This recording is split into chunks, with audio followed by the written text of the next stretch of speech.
Hi, everybody. It's Gretchen Gordon from Boost Profits with another sales success snippet.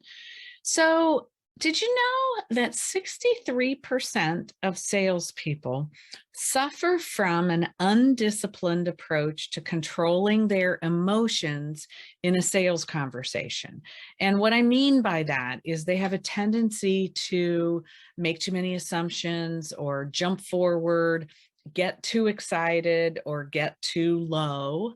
So instead of being a thermostat in the sales conversation, they're a thermometer and they let their emotions go up and down. And or they also have a tendency to listen to the voices in their head as opposed to staying completely focused on the sales conversation. And what that means is we've then disconnected from the prospect or the client. We're not really focusing on solving the client's issue or problem or helping them. We're focused internally too much. And so, obviously, almost two-thirds of the selling population suffers from this.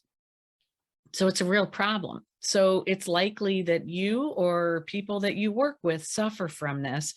So you've got to have a smart approach to how you overcome this. Number one, plan out your calls, plan out your conversations.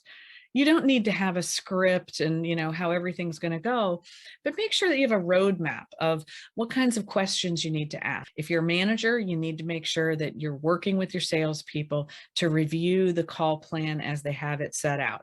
If you're a salesperson, get in the discipline of writing down what you want, whether you have a form or not, or use your CRM to do it, but make sure that you're thinking about it ahead of time. So that's number one, plan out your conversations, have a roadmap for them. And number two, and this is something that comes from psychology and comes from understanding the way the brain works. When we're under stress and we're emotional, the logical part of our brain doesn't work as well. So it's hard for us to stay focused in the moment and do what we know we need to do. We get wrapped up in our head a little bit.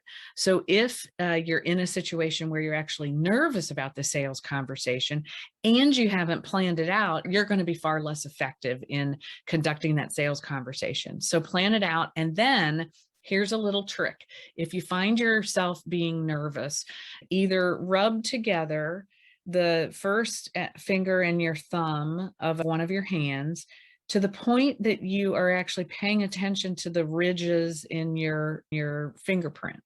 So you can actually feel the ridges of your finger. What that does is that changes the way your brain works. It helps you focus in on something that is unemotional and then allows you to regain into the conversation instead of thinking about those voices in your head that might get you emotional. So plan your calls, use my little trick, and I will thank Kathy Hartwood, who is a professional golfer, for this. It was a trick that I learned from her to help calm your nerves on the golf course, and it works in a sales conversation. So that's my sales success snippet for today. I'm Gretchen Gordon. Until next time, be well.